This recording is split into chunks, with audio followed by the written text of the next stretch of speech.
You have all of the information in front of you. The request was for essentially an article to put at the beginning of the report that you're working on, and the text of that is the first handout. I won't go through every detail of it. Obviously, you can read it on your own. And on the back of that, there's some photographs that were provided by Lawrence that have cutouts from newspaper articles over the years to demonstrate some of the buildings that we're talking about in the text. The other handout is essentially a PowerPoint. I can send it to you individually if anybody wants it in digital form. But I'll just walk you through a few slides of that in order to give an overview of the history of what was once called the County House. The history is pretty common, and we share the history with other counties in New York State. What was going on during the Revolutionary War, before it, and in the couple of years after, was that every small community had their own way of caring for either the poor, the elderly, orphan children, anyone that was in need. So sometimes this took the form of a church being involved. Sometimes this was individual families who reached out to help people in need. And other times there were essentially like tent cities set up where people were left to fend for themselves. So there's no one history. It varies in every community until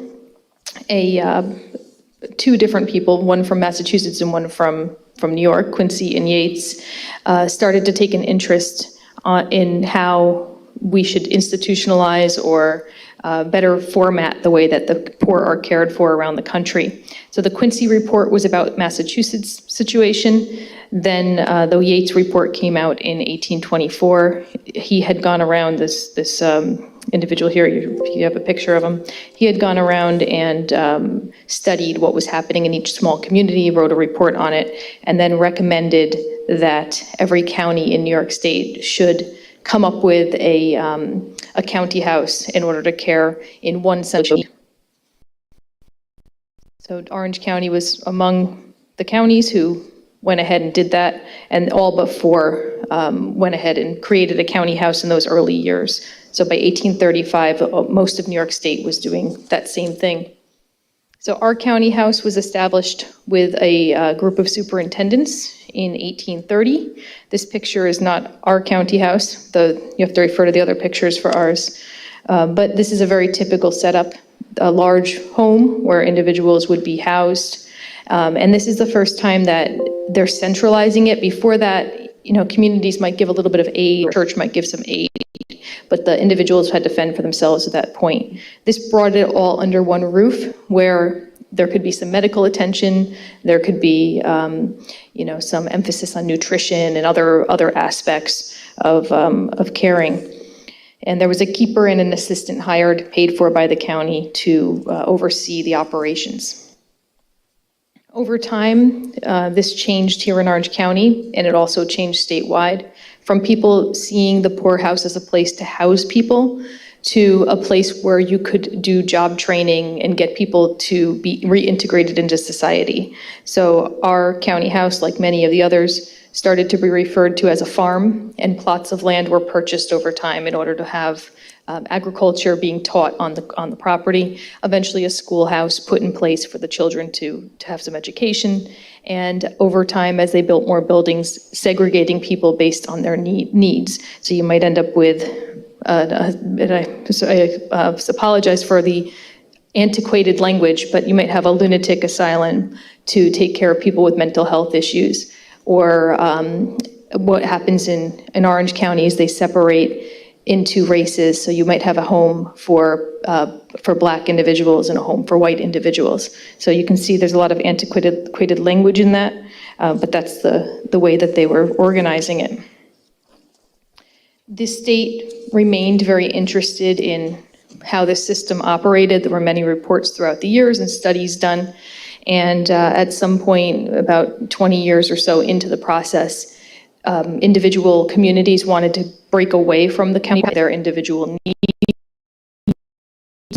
And in Orange County, many hearings were held over a course of several years to try to figure out if this system should remain in place or if something. 1853,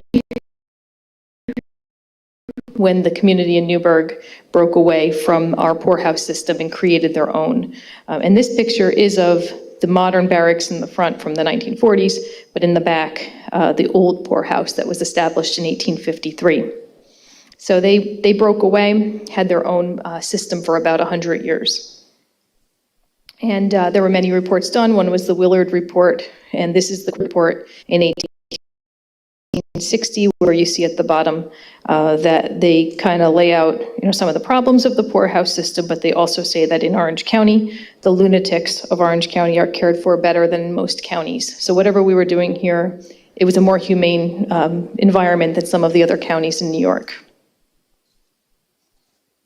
Willard Asylum was eventually created, which was a central location in upstate New York, and that was very common for all aspects of what was being done here. So as time went on, instead of housing everybody in one location, different locations were set up for people who had different needs, and some of them were these large facilities in upstate. There was an asylum in Utica.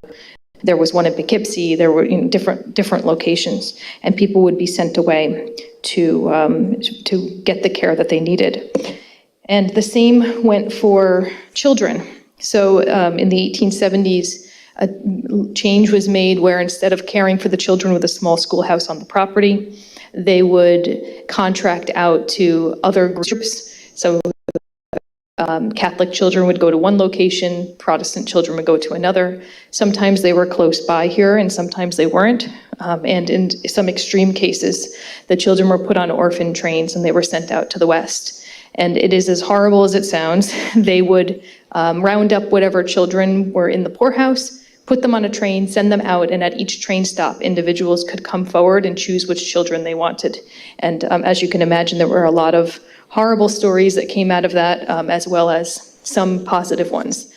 So that system developed over time into what we know today as a foster care system, where they realized sending kids off with no accountability was due, but that to find houses within the community that could care for these individuals. But it was an adapted version of the orphan trains. And before the war, and right around the Revolutionary War, most of the local communities, they were giving what they called outdoor relief. So they weren't housing people. It was cold to help keep warm in the wintertime, sometimes clothing for their children or other aid, some kind of form of aid. That system went away with this whole institutionalization system for 150 years. But by the 1930s, the state government started to come back around to the idea of outdoor relief, and that's where we get the growth of our welfare system. So rather than having to be in an all or nothing situation where you're not eligible for aid or you are so destitute that you have to go and join the Orange Farm, they start to give welfare payments as an alternative. And you can see from the picture that had to do with the poverty of the Great Depression, where there were so many people in need that they couldn't house everyone. The next page is about the battle in Newburgh. So as I mentioned, we had this unique situation where Newburgh split away from the county system in the 1850s. And what happened was that as the welfare system grew through the early 20th century, the city itself could no longer pay for the amount of aid that was necessary. So they were in this sort of catch-22 where if they ran their own welfare system without any public aid, that they would bankrupt the city. But if they decided to change, well, sorry, now I'm mixing it up, but they had a choice where they were going to be bankrupt either way, whether they accepted the federal aid and followed the federal guidelines, which were stricter, or whether they refused the federal aid and ran their own program. Either way, they were not able to make ends meet. So they, and like I said, they're operating on a county level, so that's what made it a unique situation. So what the city leaders decided to do at the time was they had to kind of choose which way are they going to make their point, and they decided to refuse the federal aid in favor of having their own system. They came up with a plan in order to reduce the amount of welfare rolls in the city, and they were very harsh type of rules, including if an unwed mother is to have another child, she would be cut off entirely from the system. That people who said that they could no longer work would have to come to the police station once a month to show that they were unable to work. And what happened was there was a pitiful scene in 1961 when many elderly people showed up at City Hall, lined up, trying to prove that they were unable to care for themselves. So that got a lot of attention from NBC and some other reporters. It became a big expose on NBC. And it got the federal leaders involved, the Governor Nelson Rockefeller involved, and the system was dismantled. And then Newburgh re-entered the county program again. So that's when we come back together as far as the county government in Goshen running the welfare system for the entire county. And then things change one by one. There's departments that are created, Office of Aging and Youth Bureau and all of these other agencies that now deal with various aspects of what the poorhouse used to do. And as time went on, it shed everything, its purpose, to being now just for those who are aged, so as a nursing home. And that's how we've gotten from having the county house to today having a nursing home that stands shoulder to shoulder with other institutions of its kind. And it's really shed the reputation of what it was before.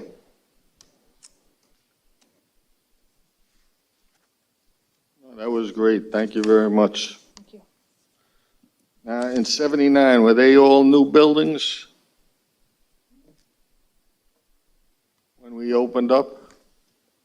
It's a little complicated because some buildings were preserved and reused. One building became a welfare office. Some new buildings were built.